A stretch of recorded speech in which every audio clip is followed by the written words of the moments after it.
बच्चों, let's read the question. The question says, what is the primary feedback used by the brain to control breathing? Option A, heart rate. Option B, partial pressure of oxygen. Option C, blood pH, which indicates oxygen level. And option D, blood pH, which indicates carbon dioxide level.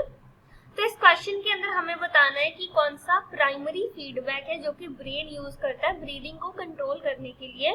तो हमें 4 options दिए हैं, हमें correct answer बताना है। तो सबसे पहले इस क्वेश्चन का की कॉन्सेप्ट लिखेंगे। तो हमारा की कॉन्सेप्ट होगा regulation of respiration, regulation of respiration. This is the key concept of the question, क्योंकि इस क्वेश्चन के अंदर हम बात करेंगे कि रेस्पिरेशन का रेगुलेशन किस तरीके से किया जाता है, कौन से ऑर्गन्स जो है इन्वॉल्व होते हैं। अब हमारे ब्रेन के अंदर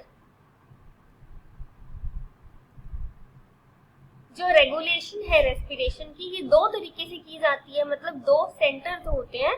एक होता है respiratory rhythm centre, respiratory rhythm centre, and second one is pneumotaxic centre. जो रेस्पिरेटरी रिदम सेंटर है ये मेनली रेस्पिरेशन को रेगुलेट करता है, और जो नीमोटैक्सिक सेंटर है ये रेस्पिरेटरी रिदम सेंटर के ही फंक्शंस को, उनके फंक्शंस को कंट्रोल करता है, मतलब उन्हीं के फंक्शंस में उनकी हेल्प करेगा। अब क्या होता है, जब हमारी बॉडी के अंदर कार्बन डाइऑक्साइड का लेवल इंक्रीज हो जाता है या फिर H+ आयंस का लेवल इंक्रीज करता है, तो हमारे जो कीमो रिसेप्टर्स हैं, कीमो रिसेप्टर्स ये एक्टिवेट हो जाते हैं। अब कीमो रिसेप्टर्स जब एक्टिवेट, क्योंकि कीमो रिसेप्टर्स जो है ये हाईली सेंसिटिव है carbon dioxide and H+ level को, तो जब भी कार्बन डाइऑक्साइड और H+ आयंस का लेवल इंक्रीज करेगा तो कीमो सेंसिटिव रिसेप्टर्स जो है ये एक्टिवेट हो जाते हैं और ये फर्दर रेस्पिरेटरी रिदम सेंटर को एक्टिवेट करते हैं। Respiratory rhythm, they will activate respiratory rhythm centre. अब ये जो रेस्पिरेटरी रिदम सेंटर है ये क्या करेगा, ये further carbon dioxide and H+ ions के लेवल को कम करना शुरू करेगा। So what it will do, decrease carbon dioxide and H+ level.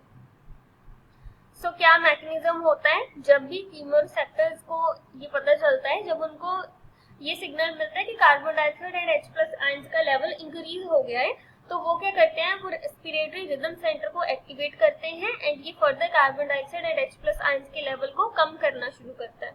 अब यहाँ पे पीएच का क्या रोल है कि जब कार्बन डाइऑक्साइड का लेवल बढ़ जाता है, कार्बन डाइऑक्साइड इंक्रीज जब करता है, तो इससे ब्लड एसिडिक हो जाता है, ब्लड एसिडिक हो जाता है। अब एसिडिक होने का मतलब है कि पीएच कम हो गया, पीएच डिक्रीजेस। तो यहाँ पे पीएच डिक्रीज हो जाता है जब कार्बन डाइऑक्साइड का लेवल इंक्रीज करता है ब्लड के अंदर, तो इससे भी रेगुलेट किया जाता है कि इससे भी रेस्पिरेटरी रिदम सेंटर एक्टिवेट हो जाता है और फर्दर कार्बन डाइऑक्साइड के लेवल को कम करना शुरू कर देता है। तो यहाँ पे जो प्राइमरी फीडबैक है, ब्रेन जो ब्रीदिंग को कंट्रोल करता है, उसका जो प्राइमरी फीडबैक है ये दिया जाता है बाय ब्लड पीएच, क्योंकि पीएच अगर कार्बन डाइऑक्साइड का लेवल कम बढ़ जाएगा तो पीएच जो है वो कम होना शुरू हो जाएगा। तो blood pH which indicates carbon dioxide level.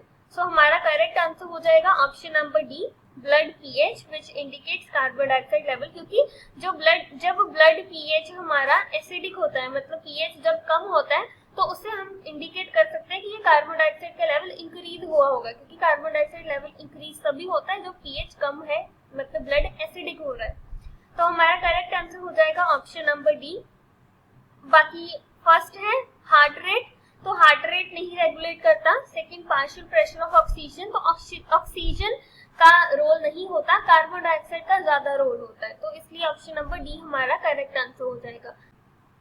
Hope you understood it well, best of luck.